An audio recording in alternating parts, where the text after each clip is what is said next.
Well, welcome to Thursday night, another meeting of Dallas Social Toastmasters. And first, I will show you our current agenda. You go to our website, DallasSocialToastmasters.com, and click Current Agenda. And this is our agenda for tonight's meeting.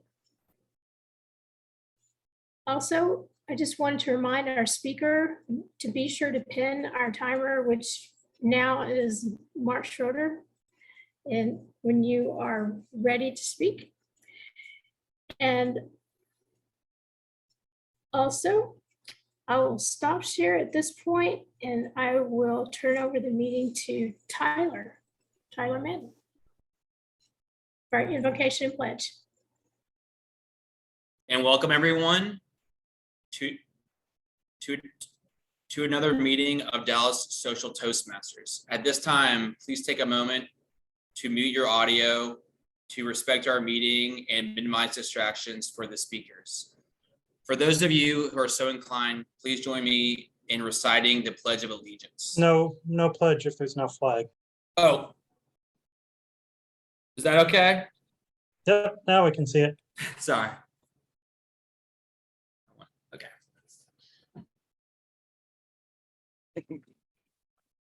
I pledge allegiance to the flag of the United States of America and to the republic for which it stands, one nation, under God, indivisible, with liberty and justice for all. And thank you, everyone. Before we begin, I would like to offer two quotes for you to consider. The first one, which you may have heard before, is "You miss 100% of the shots you don't take," which is a quote by Wayne Gretzky, or some people may know it as a quote by Michael Scott from The Office, if you've ever seen it. I like this quote because it basically says to not be afraid to make a mistake. You won't succeed at everything you do 100% of the time. So to really make a change in your life, you need to put yourself out there and not be afraid to fail. Another quote that my father always says is "the squeaky wheel gets the oil," which I really like that one as well, because it basically is saying that to influence change, if you want to make change, you have to speak up and speak out. So don't be afraid to speak up to make a change. And now, for recognizing our guests, please help me to welcome our club president, distinguished Toastmaster, Lee King. Good evening, fellow Toastmasters. Welcome to another edition. It looks to me like Michael might be a guest, so please help us. Well, no, he joined. Okay. Then I guess we don't have any guests for this evening, so we'll go ahead and turn the meeting over to... Wait a second, I think we do. Joshua? We have Danielle, I believe, is new, and Joshua is new. Oh, okay. So please help me welcome Daniel and Joshua as our guest for this evening, and I'll now turn the meeting over to our Toastmaster, Dagan. All right, thank you, Lee. So today I came with the theme of world records.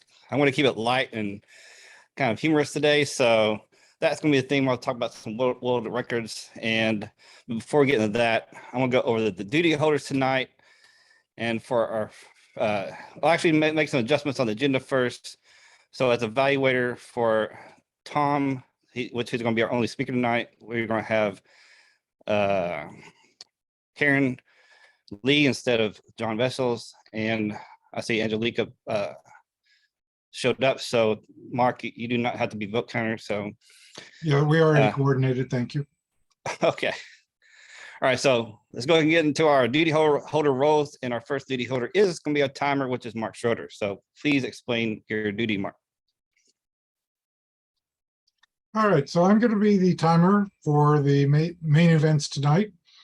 And we use timing flags. I can show you what it's going to look like real quick. Because we are on Zoom, we have the ability to change backgrounds, so that's the way I'm going to do it. And when I start, I will put up a gray background indicating that I'm have remembered to do timing.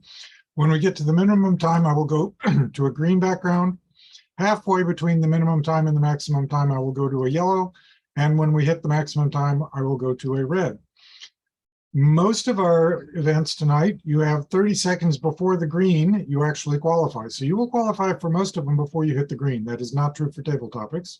Table topics, you must see the green at 1 minute. When the red comes up, you always have 30 seconds to finish up. So if you see the red, you still got 30 seconds. You haven't gone over yet, but you do need to wrap it up and finish. For our prepared speakers tonight, what we have in store are, we have 5 to 7 minutes. Let me just put that one back for a moment since it's less annoying. We have 5 to 7 minutes on our prepared speech. Table topics is 1 to 2 minutes, which means it's 1, 1.5, and 2. And our evaluator has 2 to 3 minutes, which means 2, 2.5, and 3, or when the color shifts occur. My name again is Mark Schroeder, and what you will need to do is pin me to make sure, because if I'm not talking, may not show up on your screen. If you find my little icon in the boxes, there is a ... next to the mute button. If you put your cursor there, if you click on the ... you will find pin video, I believe it is. Let's make sure that's right. It just says pin. If you pin, then I will show up 100% of the time so that you can see the timing flags. Back to you. Oh, and I will give a report of the meeting after each of the major events that it has more than one person contested. All right, thank you, Mark. All right, so we'll move on to our next duty holder, which is going to be the grammarian, which is fulfilled by our other Mark Sims. So Mark Sims, can you please explain your role as grammarian? Good evening. As grammarian, I will be listening for any grammar lapses. And if I note any, I will report when called upon by the general evaluator. I'll also be listening for any colorful phrases that you may use that expands or spices up your remarks. And also, I am now introducing the word of the day. This is loquacious, and Loquacious. It means talkative or someone that talks continually. And it's maybe a dual-edged situation because as Toastmasters, we appreciate talking and the importance of that, talking well. Sometimes loquacious may be used as a slight put down for someone that takes it overboard and talks a little too much. You'll be encouraged to use this word loquacious during the table topics competition in order to win. And while you're doing that, I'll remind you by holding up the word again. And also I'll put the word into the chat so that everyone can see it. Back to you, Toastmaster. All right, thank you, Mark Sims. Our next duty holder is going to be our vote counter, which is performed by Angelica Perez. So please give us your role as a vote counter. Thank you, Mr. Toastmasters. Thank fellow Toastmasters and welcome guests. As vote counter, I will accept votes through the private chat to me and count the votes after the audience votes for best speaker, best table topic speaker, best evaluator, and best of the big three. The big three are Toastmaster, the table topics master, and the general evaluator. I will record which person wins in each category. I will not cast a vote myself, except in the case of a tie, in which case I will cast a vote to break the tie. However, I will not announce that there was a tie vote. Again, place your vote by sending me a message in a private chat only to me. At the end of the meeting, I will announce the winners. You may also, and I encourage that you do, send comments to each speaker, evaluator, and table topics participant by sending private chat messages to the person directly. Thank you. Back to you, Mr. Toastmaster. All right, thank you. And our next duty holder is going to be our all counter, which is going to be formed by Lisa. So Lisa, can you please explain your role as all counter? Yes, thank you, Mr. Toastmaster. My duty as all counter is to listen for verbal distractions such as and so, and other filter words or sounds.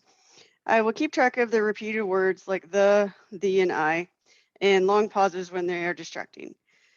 During the meetings when we're in the room, I would normally use the clicker, but since we are virtually, I will not be using the clicker, but I will be keeping track of the errors, and I will give a report when called upon at the end of the meeting.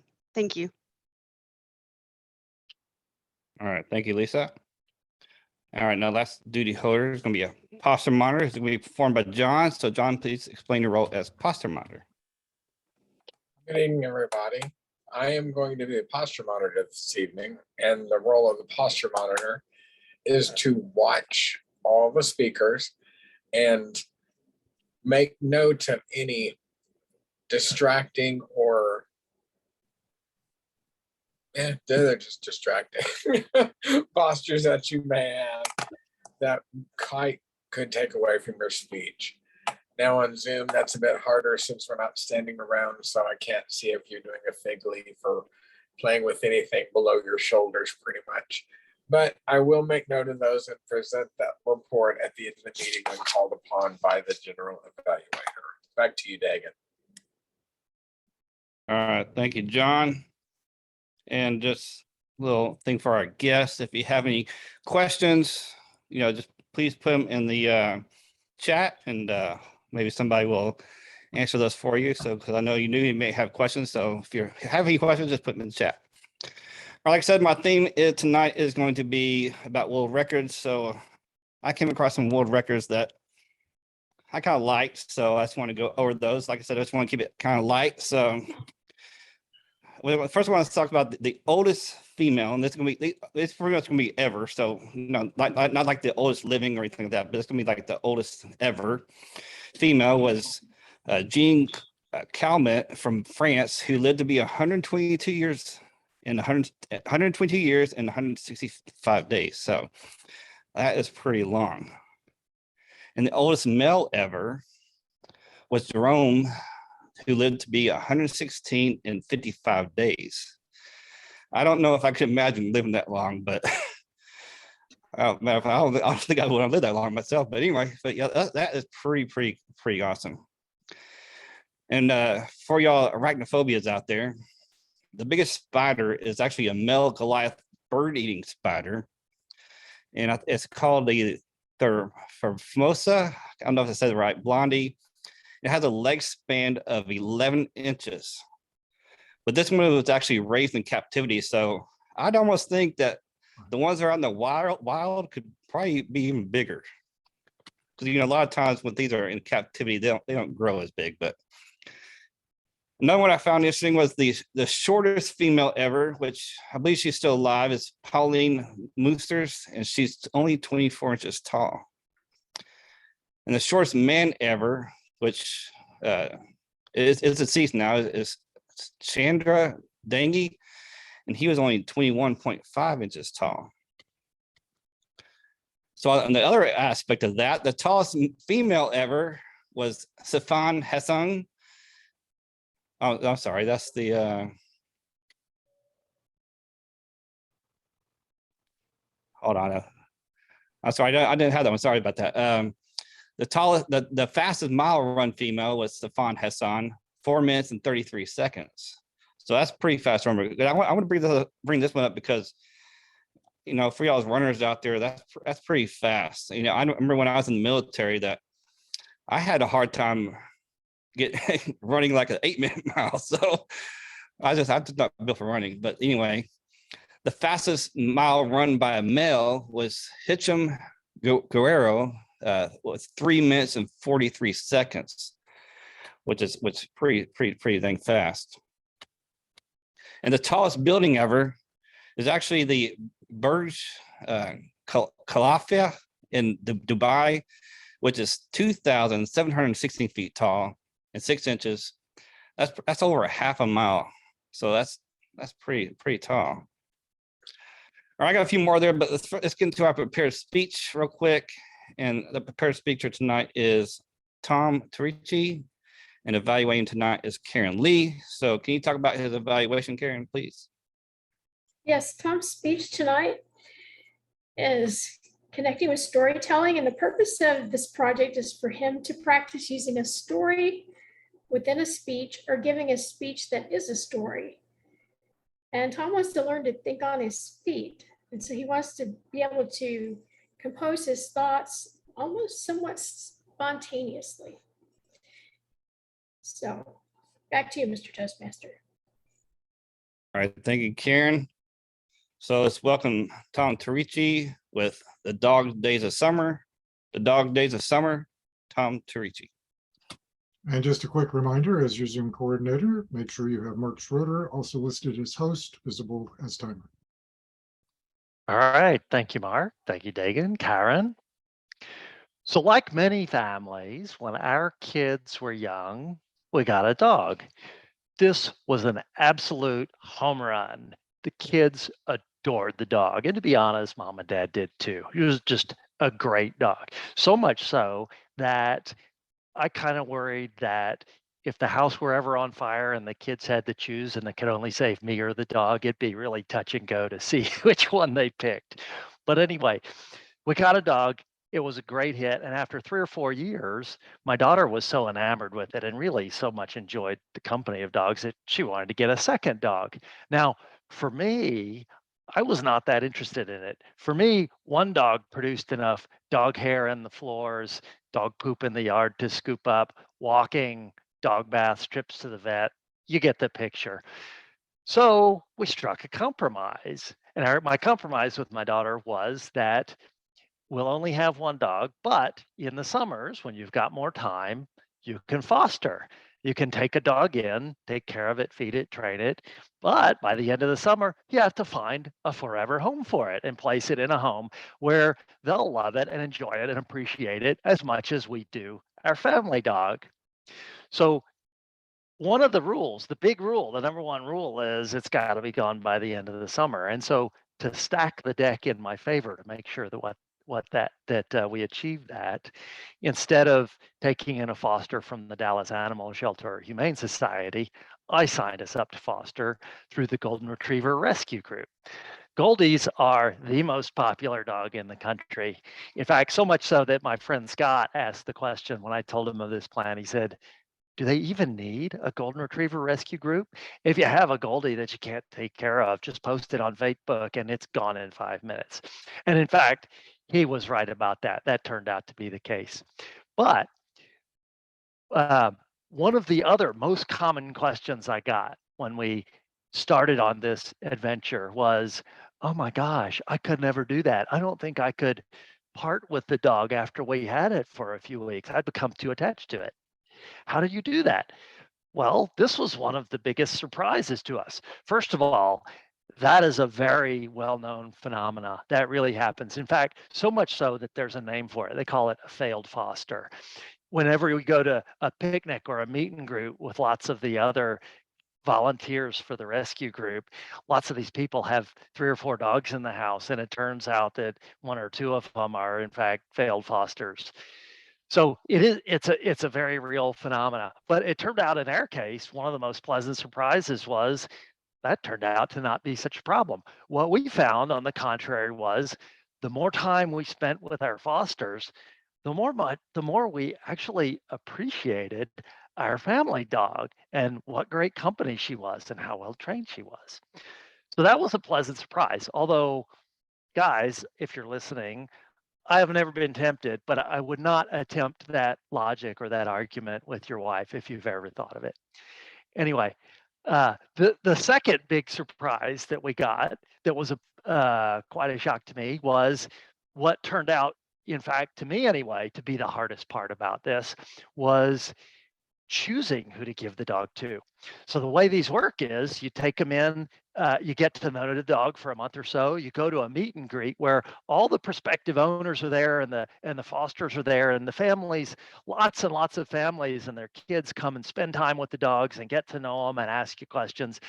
And then at the end of these, you wind up with 4 or 5 families for every dog that have the mom and dad and the kids have all become attached to this dog and they really want to adopt this dog. And so you place it with one, but then you have to call 3 or 4 others and say, sorry, you didn't get the dog.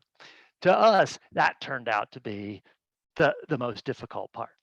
But irrespective of the challenges of this, we had a great time with it. We've been doing this for about 10 years now. We've had every summer, we've got a spare dog or two in the house as a part of this project. And every one of them have been a great time. We've had loads of fun. They've been absolutely unforgettable. The first 5, Birdie, Bindi, Wendy, Chloe, Jakey. After the first 5, we thought there was some unwritten rule that we were not familiar with, where if you have a golden, you have to name it something that ends in E sound. And then the next 4, let's see, Star, Jakey, no, I already said Jakey, Star, Chloe, no, I already said Chloe, Star, Tug, Nelson. I'm forgetting one. Evidently, they weren't all unforgettable. But anyway, they were each great in their own way. Bindi was so well trained. You slap your side leg and say, side up, and she would snap to attention. Tug was so dumb. He tried to walk across a pool like it was a puddle. It just went head over heels. So anyway, I could go on forever about how much fun we've had for this, but I won't. The quick answer, though, is if you're thinking about adopting a dog, I would highly encourage you to look at one of these rescue groups, because one of the things they do, they vet them. So you get a dog that's healthy or a known quantity. The other thing is somebody has spent time with them and got to know them. And so you get to find out, do they dig? Do they chew? Do they run? How are they with cats and kids? All that kind of stuff. So we've had a great time with it. I could go on, but if you want to hear more, let me know. Come hit me up offline and I'd be happy to tell you more about it. Back to you, Mr. Toastmaster. Thank you. Thank you. That's a really good speech. So do some cheering right there for you. Thank you. All right, that's actually a good segue into some more of my world records here, because I got some world records on some dogs and some cats here. So the world's smallest dog. This might be surprising. The world's smallest dog, normally think maybe like a Chihuahua or something like that. But it's actually a Yorkshire Terrier named Dwarf, and he's only 2.8 inches tall. That's pretty dang tiny. You might try to lose that kind of dog to it. And the world's tallest dog, you might figure it'd probably be a Great Dane, because that's pretty much one of the biggest breeds out there, or tallest breeds generally. And that you're correct if you we're thinking Great Dane. When I'm saying that, his name's Zeus. He was 44 inches tall, which is 3.66 feet tall. And when standing, that brings him to 7 foot 4 inches.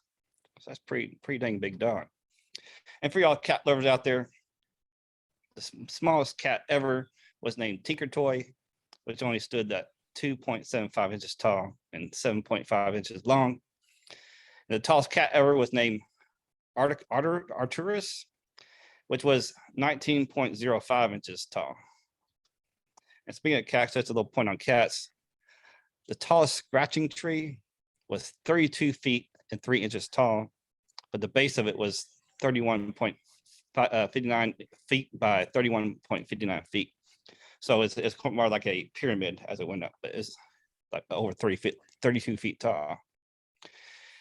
When I was talking about the shortest female, shortest male ever, well, I finally got to that over here. I had it in the wrong order here, but the tallest female ever was Zing, and she was 8 foot 1 inches. The tallest male ever was Robert Waldlow at 8 feet 11 inches. And I was always fascinated with height, because some of you may know that I hit 6 foot and when I hit 6th grade, so I grew very early, and I was always the tallest person in class until I got into middle school, and everybody started catching up with me because I just stopped growing at 6 foot. So when I was really young, growing that quick, I always thought it was going to be a lot taller, but unfortunately, I just stopped growing. And when it comes to hair, because I got a thing with facial hair, hair in general. So the longest head hair for a female was 18 feet and 5.5 inches. That's pretty long. And when it comes to the longest head hair for a male, the surprising whopping 26 feet. That's pretty amazing. And the longest fingernails, I'll throw this one in here. Longest fingernails was by Lee Redmond, 28 feet and 4.5 inches. And that's for the set. So just divide that by 10 and you got, in any case, that's pretty long fingernails. I don't know how do you wipe your butt, but anyway.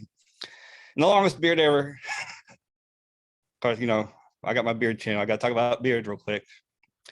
The longest male beard ever was Hans Ladeth, who had a beard of 17 feet and 6 inches, which really the average length of a beard will grow is more like 6-7 feet, which is probably the longest as most people will get. But this one is actually 17 feet and 6 inches. It was pretty awesome. And if you didn't know, there's actually a condition where females will actually grow a lot of facial hair like a man will. And the longest female beard ever was from Janice DeVere, which was at 14 inches, which is pretty good length. All right, so that will conclude my section of the meeting, and I thank you, and I hope you enjoyed it. I thought these were pretty interesting facts myself. So we're going to move on into the table topic section of the meeting, which is going to be performed by Lee King. So Lee, take it away.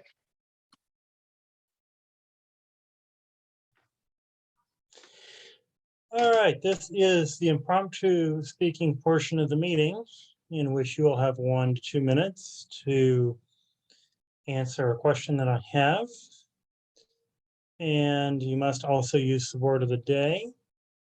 Mark Sims, could you please review the word of the day with us once more?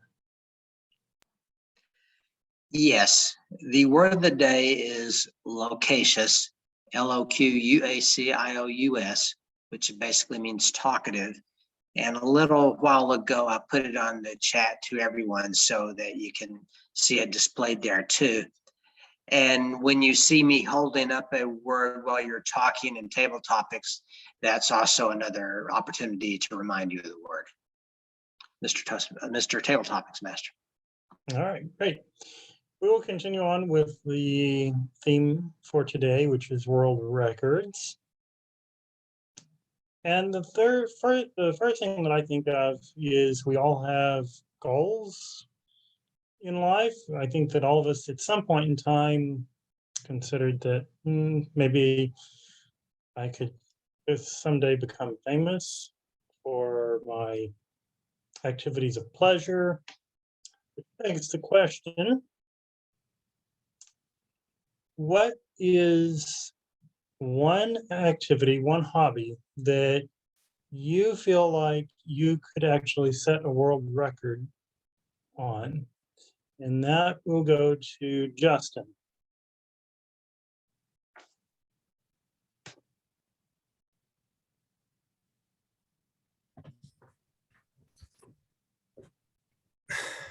This is a very interesting question.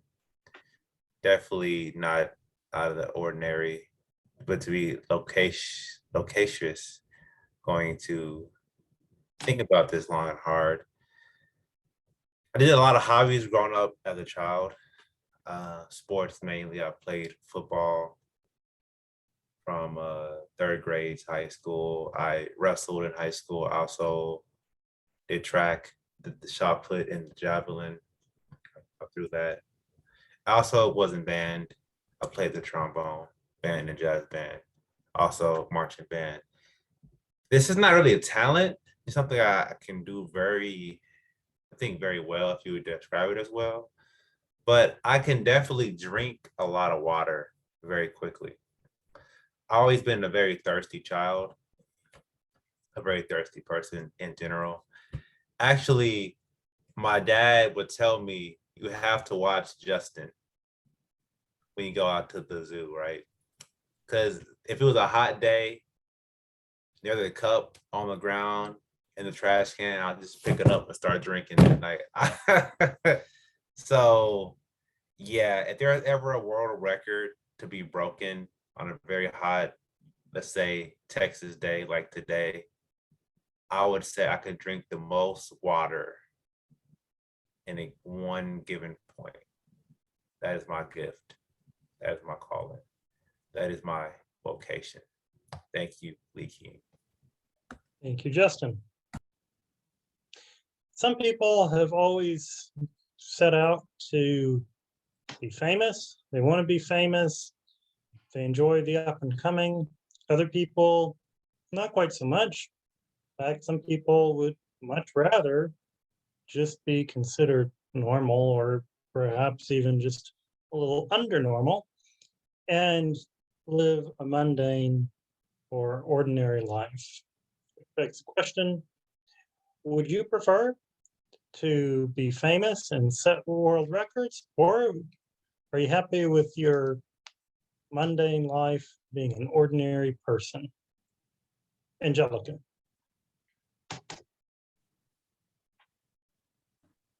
So I think when I was a child, I definitely wanted to be famous. I wanted to be just like Britney Spears or the Spice Girls or, any of the famous actresses. I was like, yes, that's my dream. I'm going to be in school musicals and plays and on the dance team, and it's going to be great. This sounds amazing. I want to be, on TV or in magazines. I was all about that. And then I became an adult who is normal. And I see on the news all the stories about celebrities and how unhappy they are and the crazy lives they live and the issues that they have in their lives that are so different, but yet the same, that normal people have. And I realized that I don't want to be famous. I really enjoy my normal life. And I'm thankful for being able to go to a grocery store and not, have people know who I am. I can just live a normal life. But I could go on and on about this topic because I'm very passionate about celebrities, but I don't want to be loquacious. So back to you. All right, thank you.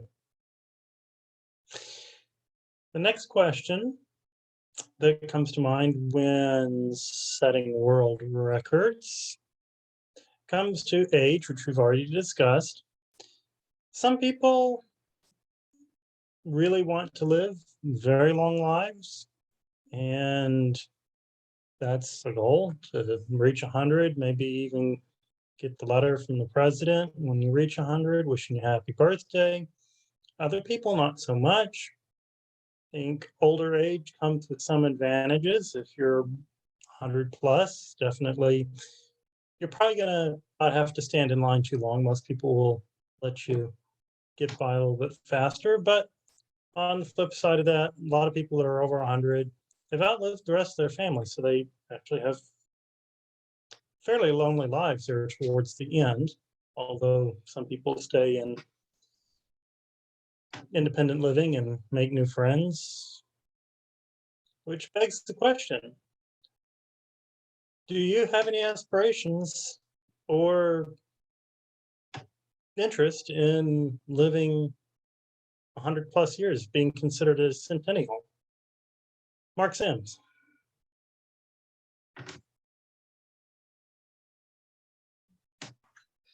No, I do not want to live to be 100 plus. There are several reasons. It seems like mid 80s is not an unusual time to check out.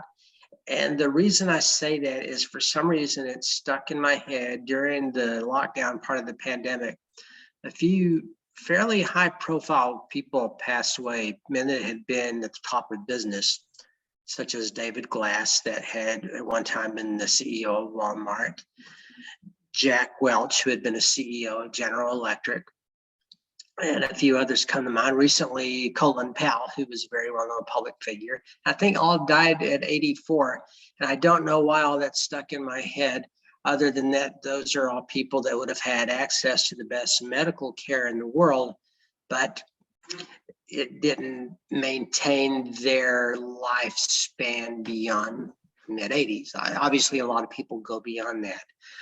But I would think that, as Lee pointed out, I don't want to be overly loquacious making the same point, that when you get to around 100, a whole lot of your family, if not all of it, has passed away. Most of your friends are gone. Even if you're in good shape for 100, well, then you probably still have some health issues. And while it's probably best for us not to know the exact time that we would die, that 100 would be pushing it. So vote no on that one. Thank you, Mr. Table Topics Master. All right. There are benefits to being tall. There are benefits to being short. One benefit of being tall is you're probably not going to have very many thugs trying to come up and mess around with you. Although one of the drawbacks is you better hope that you're not in an old submarine, because it's going to be pretty darn hard to move around. If, on the other hand, you're short, you get the assignments to be in the submarine and not have to fight out in the heat of the day. But then again, more people might be harassing you from time to time, which begs the question, would you rather be the shortest person in the world or the tallest person in the world? Lisa.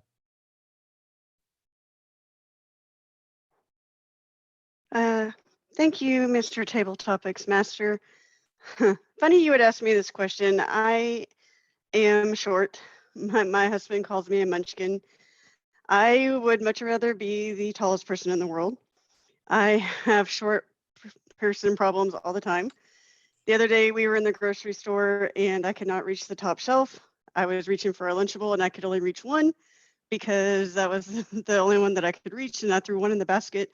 And he's like, why are you only getting one? And I was like, because I could not, that's the only one I could reach.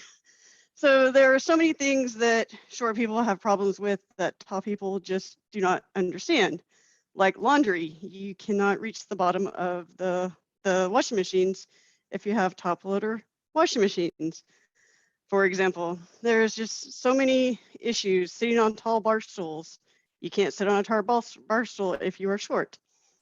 So I hate to be loquacious about it, but I can go on and on about this subject because I am short and I would much rather be tall. Thank you. Back to you, Mr. Table Topics.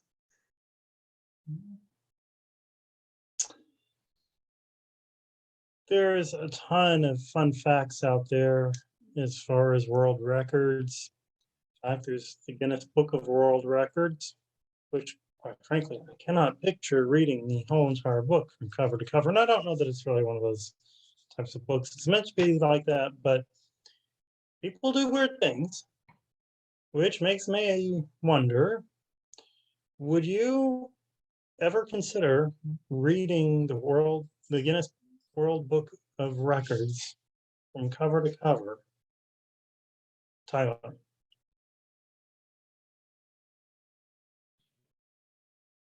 Thank you, Mr. Toastmaster, or Mr. Topics Master. Would I consider reading the Guinness Book of World Records from cover to cover? That's a good question. When I was younger, I'm not sure if I owned the full copy, but I had a version of it, probably for kids, that I would read all the time. I wasn't a big reader. There's a few book series that I read, and it took a lot of pictures and a little bit of words to make me actually pick up a book and read it. And so that was something that was attracted to me, because that book had a lot of cool pictures, not too many words. So I liked, that was something that I liked to look at. Now, as far as the full thing, I'm not sure how long it is. So that I guess it would really depend on how long it is, but just from face value and thinking about what is inside of the book, that sounds like something that'd be very, very interesting to me. I would like to see, what people do and how far they will go to get a world record, and how, the Guinness as a company, how far they're willing to stretch to consider something a world record. Because I think there's, if we sat here and thought about it during the meeting, okay, what's something that we can do a certain amount of times that no one's ever done? I'm sure we could maybe come up with a few really random things that, but so I'd be very curious to see what's inside there. So yes, I would. All right. And let's see, I gotta use the word. Sorry if I was a little bit loquacious during my answer. Sometimes my mind seems to wander. Thank you. All right, one final question. Americans love food, some more than others. One of the things that I think is definitely unique to America is the contest every year to see who can eat the most amount of hot dogs, which begs the question, would you ever enter into an eating contest trying to outdo the other person and get the record for eating the most food? And what food would entice you to attempt that kind of a challenge? Mark Schroeder.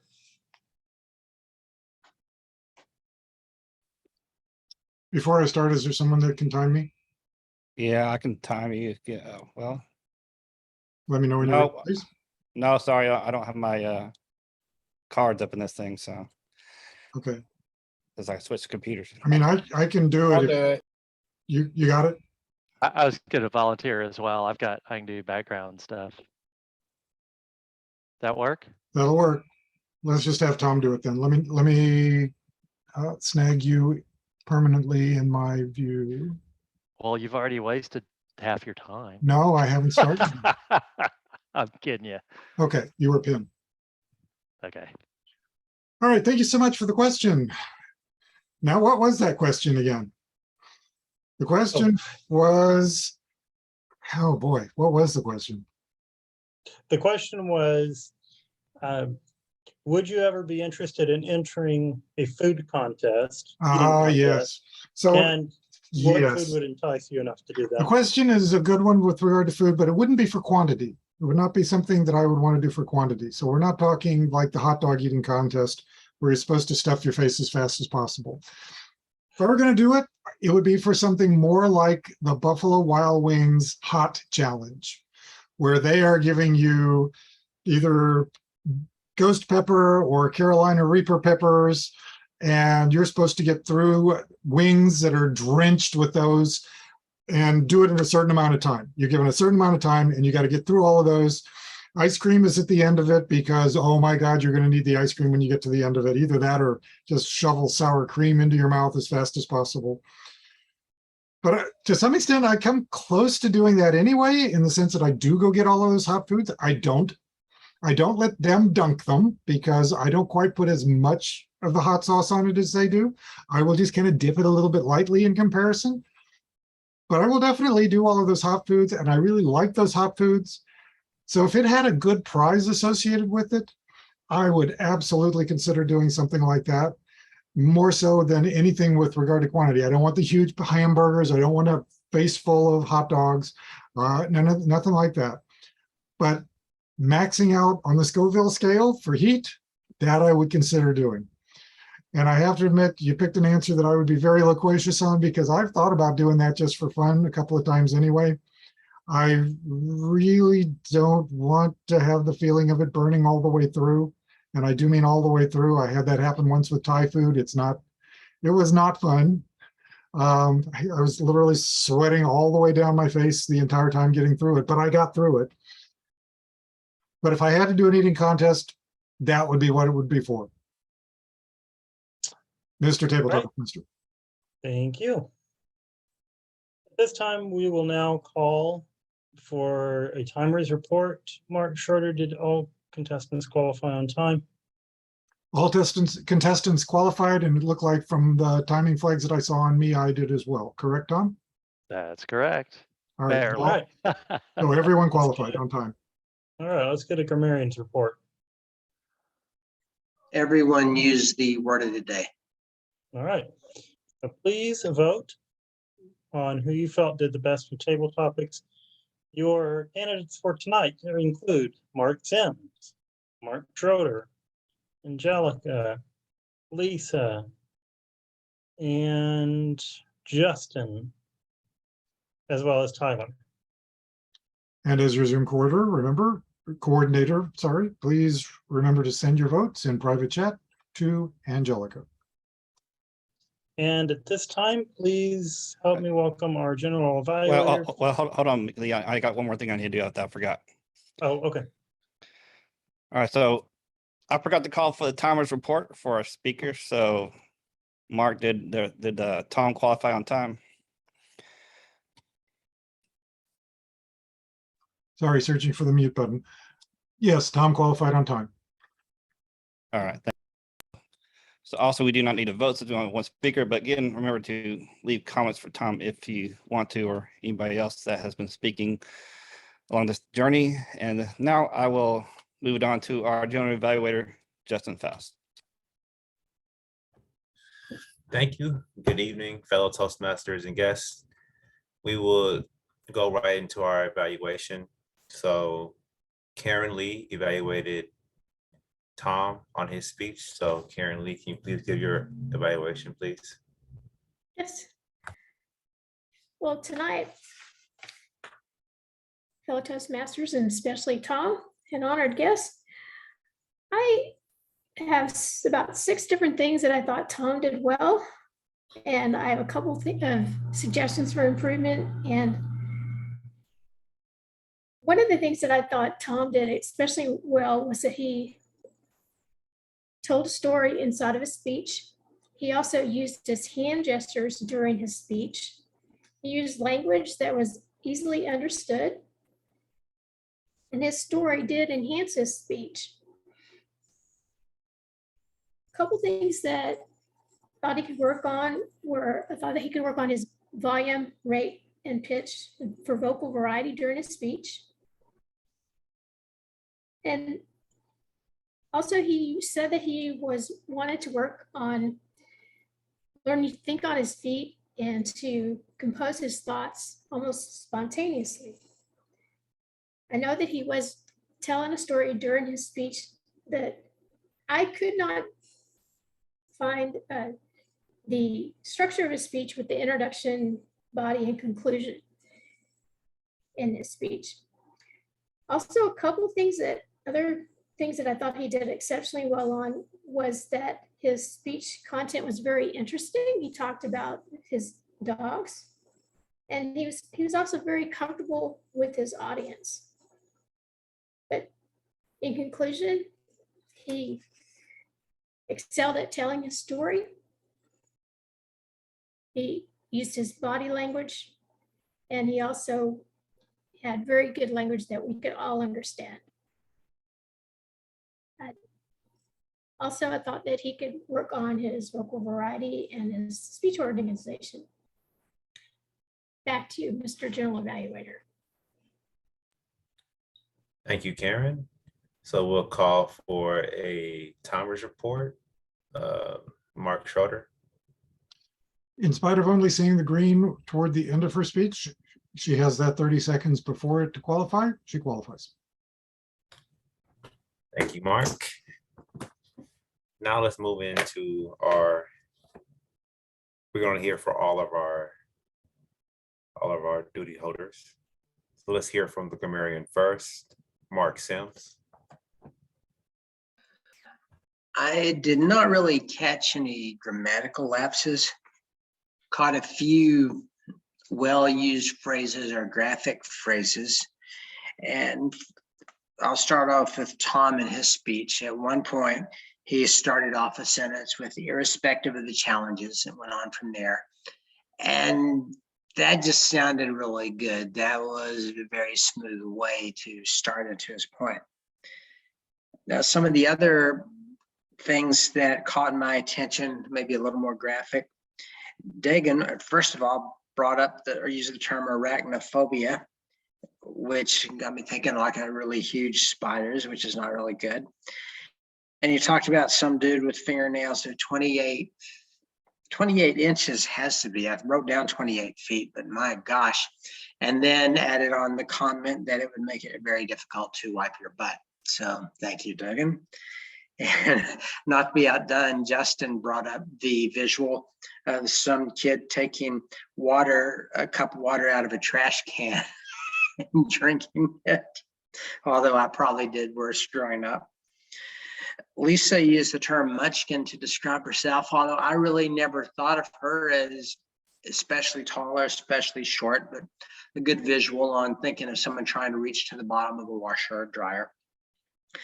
And Mark Schroeder talked about the antidote, overly hot wings, as in shoveling sour cream in your mouth. So, I mean, think about someone doing that and the sour cream smeared on your cheeks. So some really good visuals brought up, really good or colorful phrases brought up tonight. Mr. General Evaluator. Thank you, Mark. Definitely was a very interesting child, very thirsty. For our next duty holder, we'll hear from our all counter, Lisa Mitchell. Okay, I didn't hear very many phrases. Justin, you had one or two so's. Angelica, you had one or two ums and a couple of ands. Tyler, you had one or two ums. And then Karen, you had a couple of ands. But overall, everybody did a really good job tonight. Good job. Thank you, Lisa. Now let's hear from our posture monitor, John Vessels. Hey, Justin, thank you.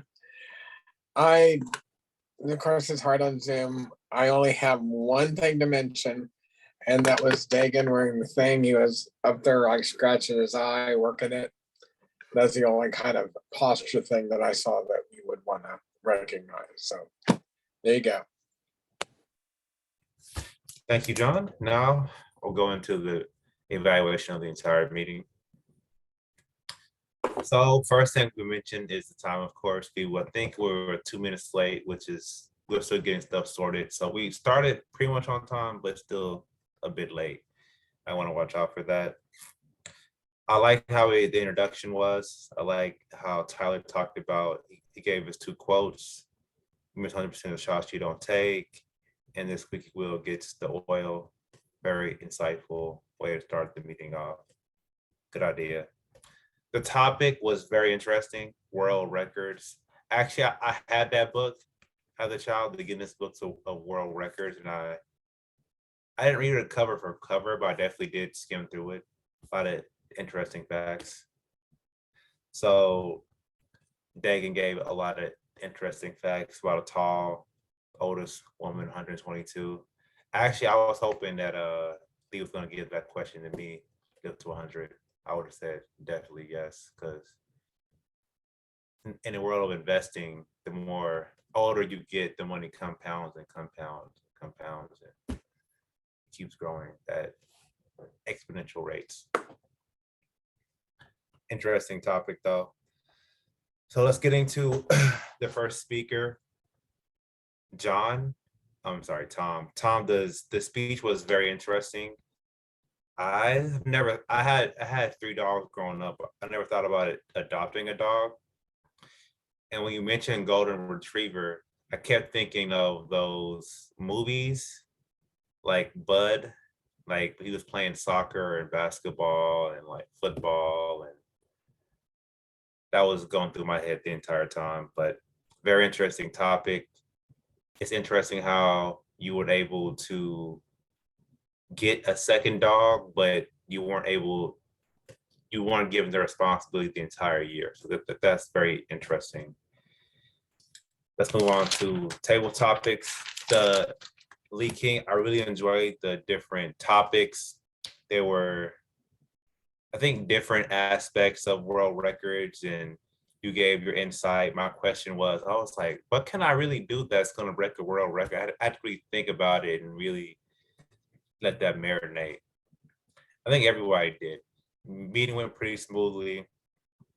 Karen Lee gave a pretty good evaluation of Tom's speech, and the meeting went fairly well. So I think we did pretty successful for this meeting. I think that's all I have.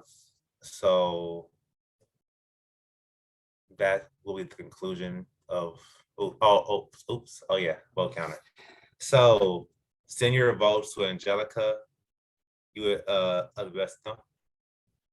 Rest of the big. Oh no, I'm not. Vote for the big three. Yes, Oh, big three, not for evaluator. Yes. The evaluator Sterling was the one carrying. So let's do the best vote of the big three, which was Dagan Newland was the Toastmaster. Not John. Lee King was the table topics, and Justin Faust, I was general evaluator. Please send your votes to Angelica, please, through private message.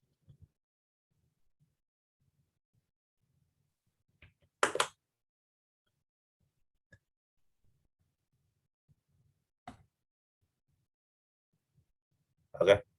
And I think that will conclude the meeting. John, I think, not John, Lee King, the president. Do you have anything for us?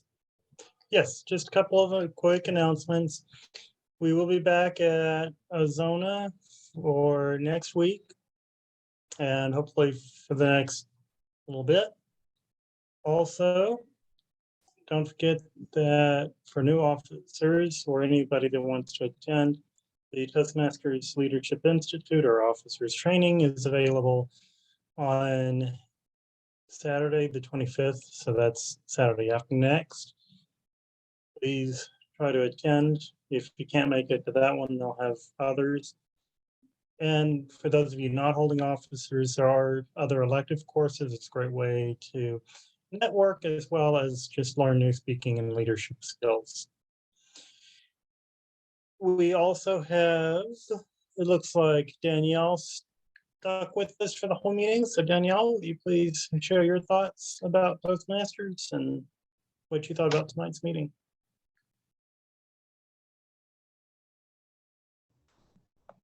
Good evening. Good evening, everyone. I enjoyed myself. Just like last week, I enjoyed myself. You guys are very welcoming, and I'm very excited to be with you guys in person next week. And that was it. I really enjoyed the meeting. I enjoyed the topic about world records. I enjoy that you guys come up with a different theme every meeting as well. It keeps it interesting. All right, So thank you. And we have one other guest, I believe that is Michael. Joshua. Oh, Joshua, I'm sorry, Joshua. Hey guys, thanks for having me.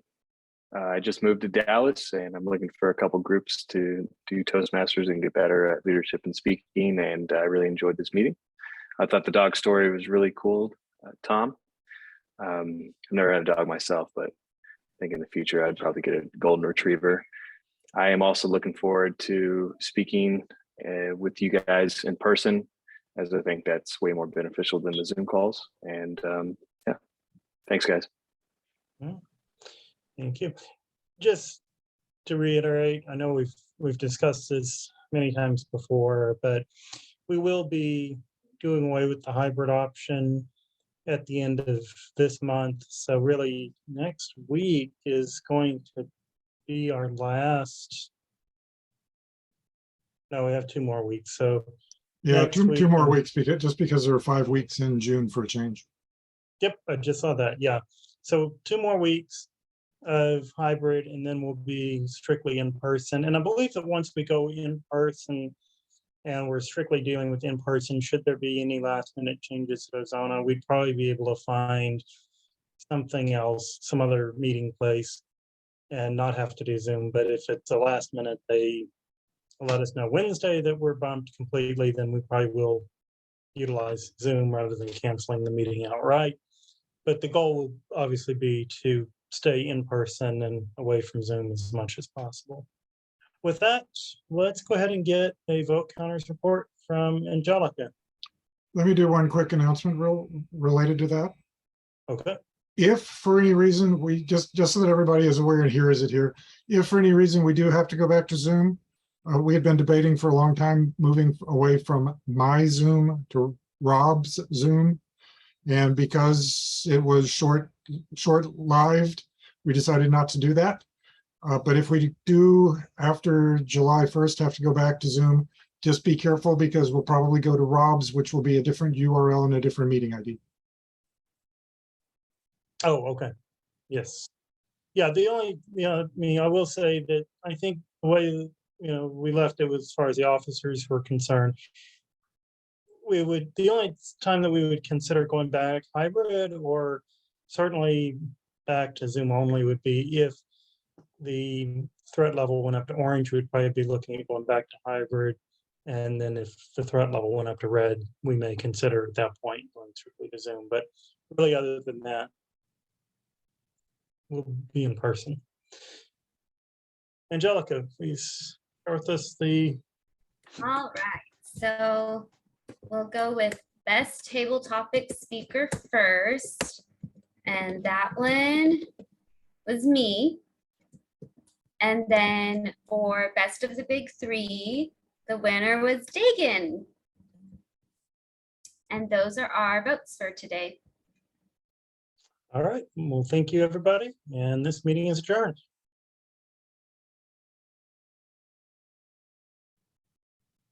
Give me just a moment to stop the recording, which I will do why is that one missing?